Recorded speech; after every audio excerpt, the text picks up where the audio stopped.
आज हम पढ़ेंगे संतवाणी का अंतिम व तीसरा कवि कृपाराम खिड़िया। सबसे पहले हम कवि का परिचय पढ़ते हैं। राजस्थानी भाषा के सुप्रसिद्ध कवि कृपाराम खिड़िया का जन्म तत्कालीन यानी उस समय के अनुसार मारवाड़ राज्य के खराड़ी गांव के खिड़िया शाखा के निवासी जगराम खिड़िया के यहाँ सन 1743 ईस्वी में हुआ था।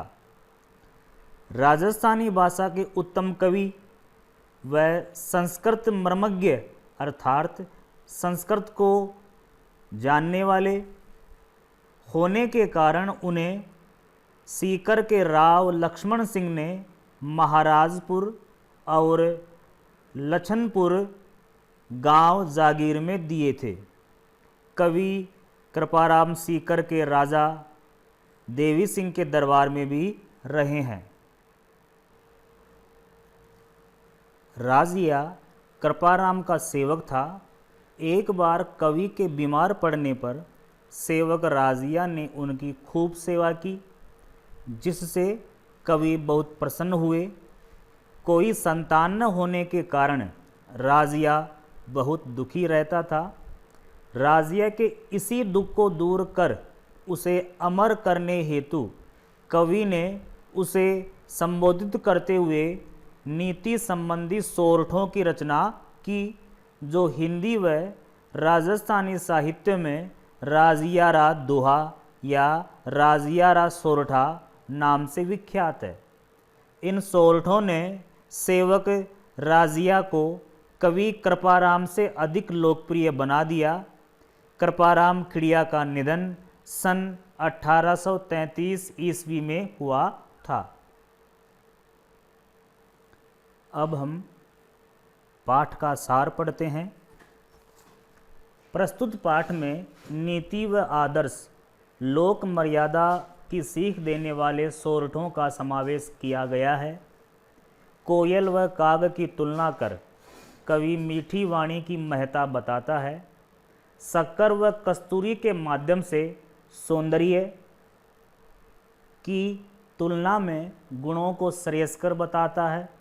दूसरों के कलह व विवाद से लोग आनंदित होते हैं। हमारा व्यवहार मतलब पर आधारित होता है।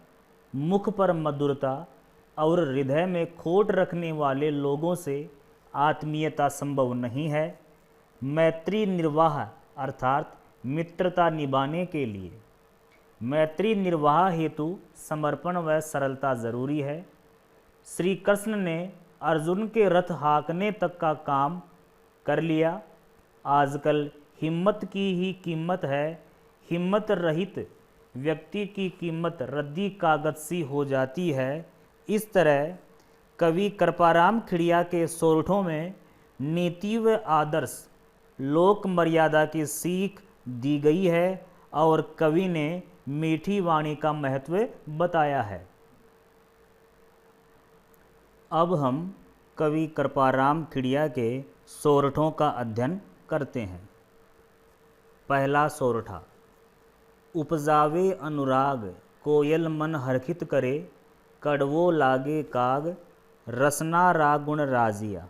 सबसे पहले कठिन शब्दार्थ। उपजावे अर्थात उत्पन्न करना, अनुराग अर्थात प्रेम, हर्षित अर्थात प्रसन्न करना, कड़वो अर्थात कटु या कड़वा, काग अर्थात कोवा, रसना अर्थात जीभ या वाणी, राजिया कवि के सेवक का नाम। सबसे पहले हमें इन सोरठों में जिस भाषा का प्रयोग किया गया है उसका पता होना चाहिए। तो यहाँ राजस्थानी भाषा का प्रयोग किया गया है।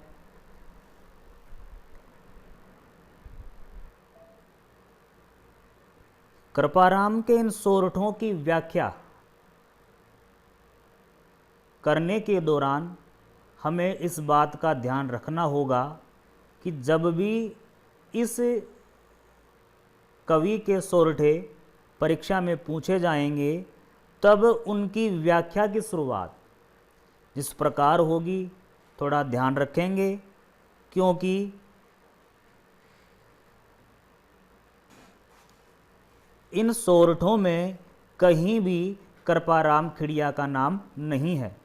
अतः जब व्याख्या होगी तो हम किस प्रकार करेंगे, जरा एक बार ध्यान दें।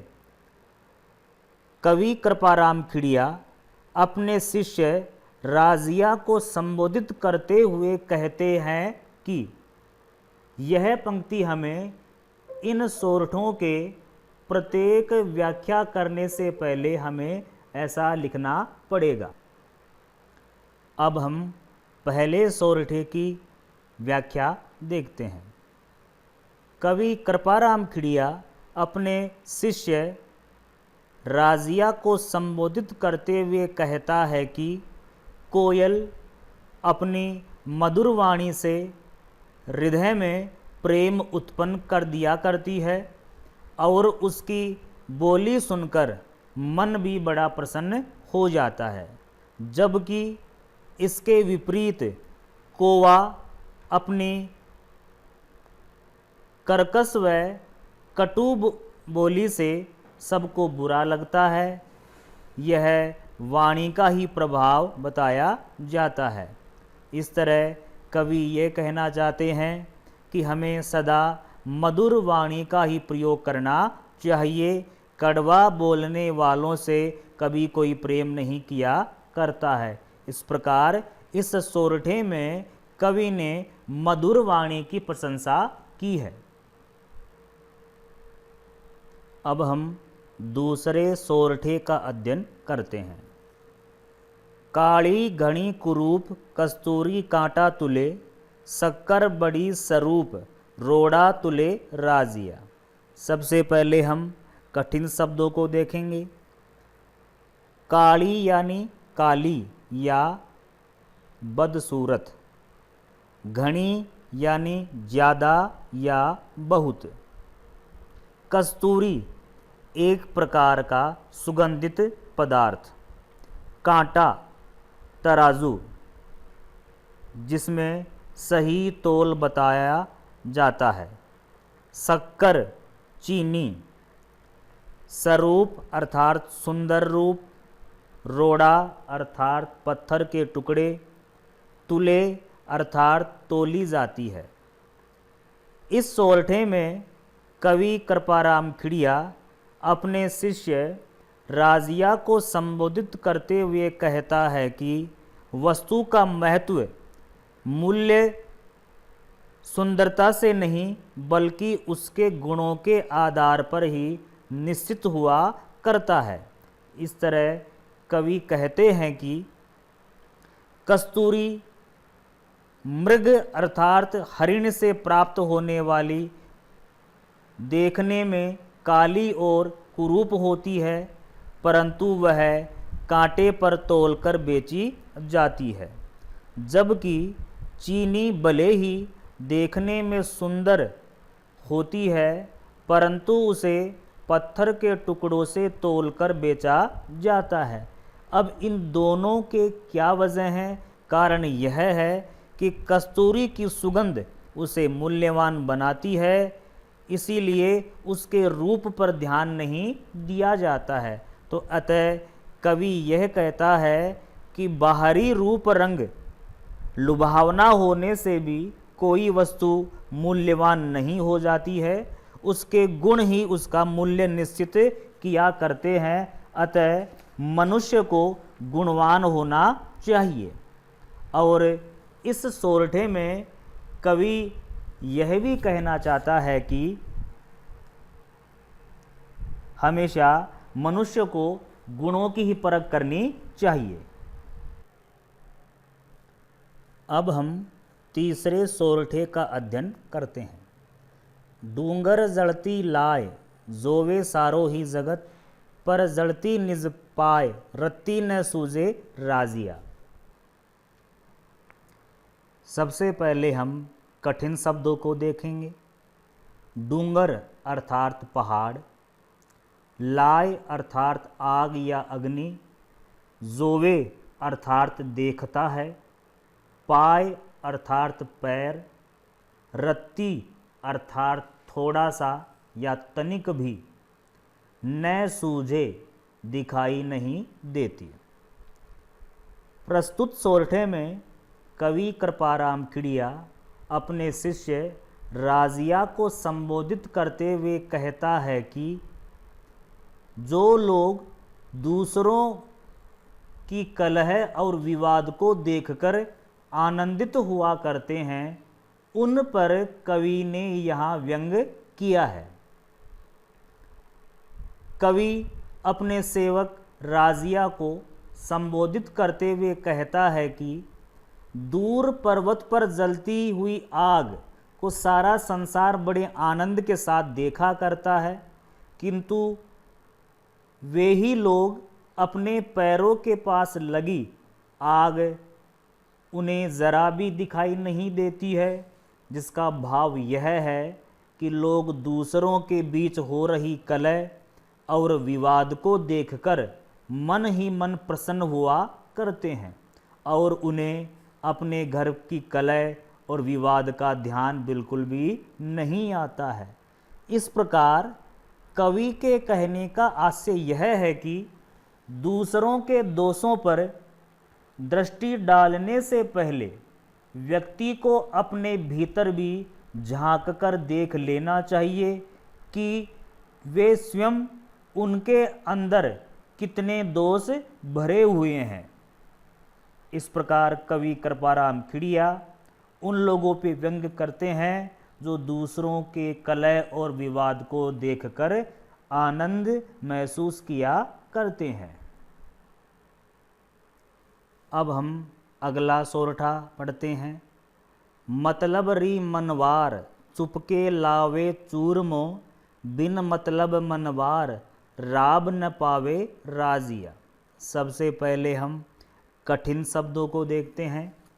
मतलब अर्थात स्वार्थ, मनवार अर्थात मनाना, चुपके अर्थात चुपचाप, चूरमो अर्थात चूरमा, जो कि गेहूं और घी शक्कर को मिलाकर बनाया जाने वाला एक स्वादिष्ट खाद्य पदार्थ। राब अर्थात गन्ने के रस को गर्म करके गाढ़ा किया हुआ एक प्रकार का रस।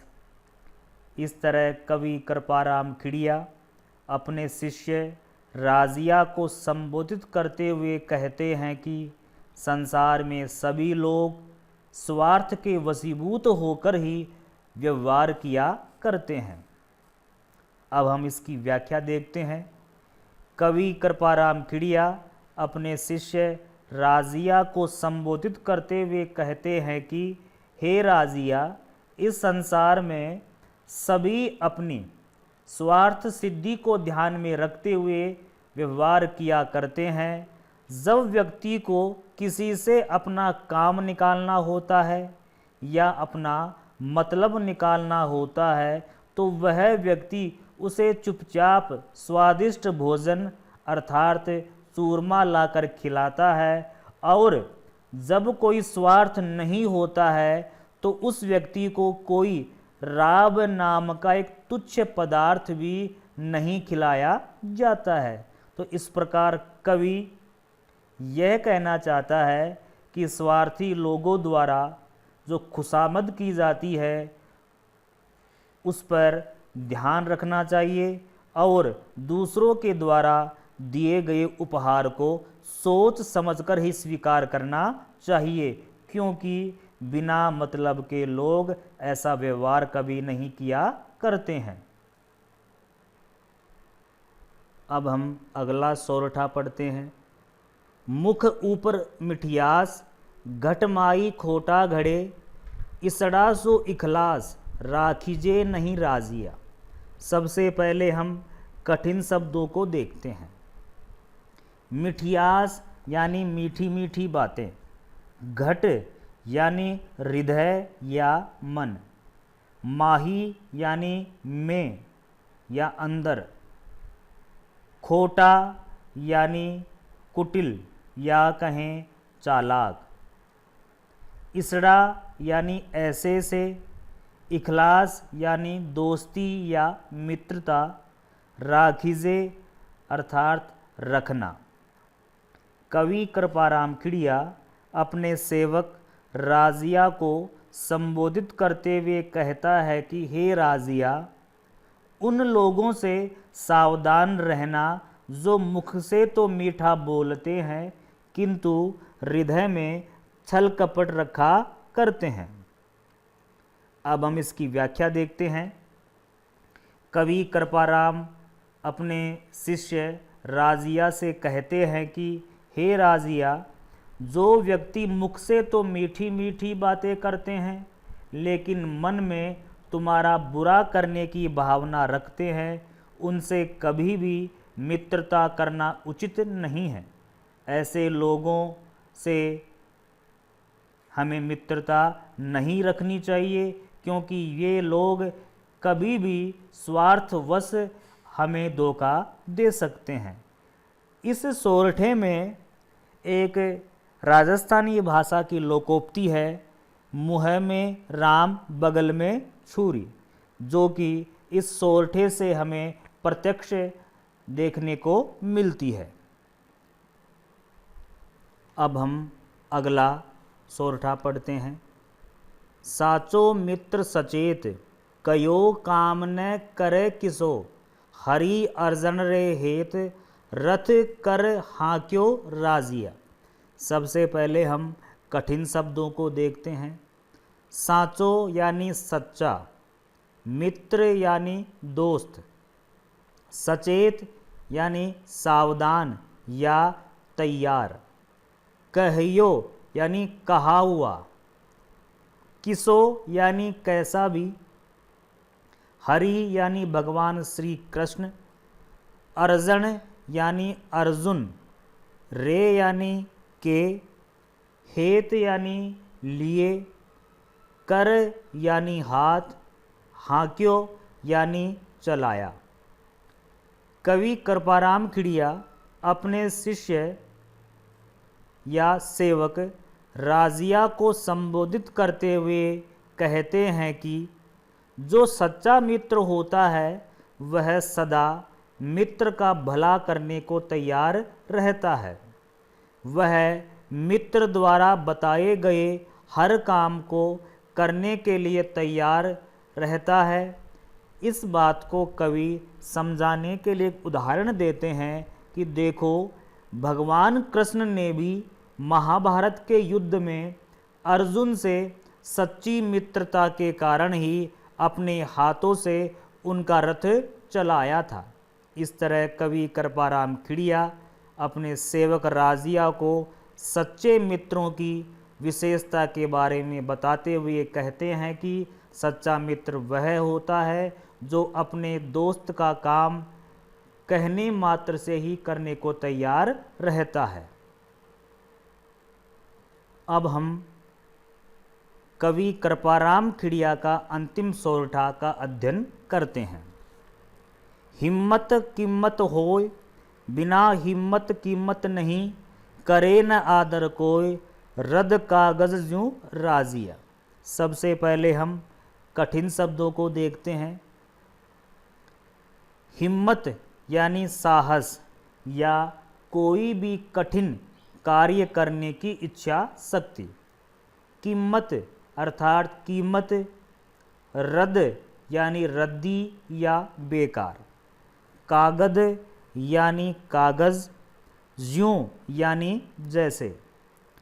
कवि कृपाराम खिड़िया अपने सेवक राजिया को संबोधित करते हुए कहते हैं कि हे राजिया, इस समाज में सब साहसी या हिम्मत वाले व्यक्ति का ही सम्मान किया करते हैं और जो व्यक्ति हिम्मत के बिना अर्थात साहसहीन हुआ करता है उसकी समाज में कोई कीमत नहीं होती है, उसे कोई महत्व और सम्मान नहीं देता है।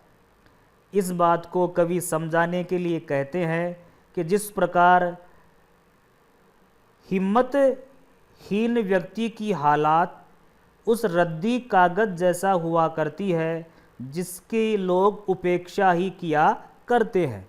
इस प्रकार कवि कृपाराम खिड़िया अपने सेवक को समझाते हुए कहते हैं कि जो लोग जीवन में समस्याओं का सामना करने की हिम्मत नहीं जुटा पाते, उनकी कोई पूछ नहीं होती है, अतः व्यक्ति को साहसी बनना चाहिए। इस सोरठे में कवि यही संदेश देना चाहता है।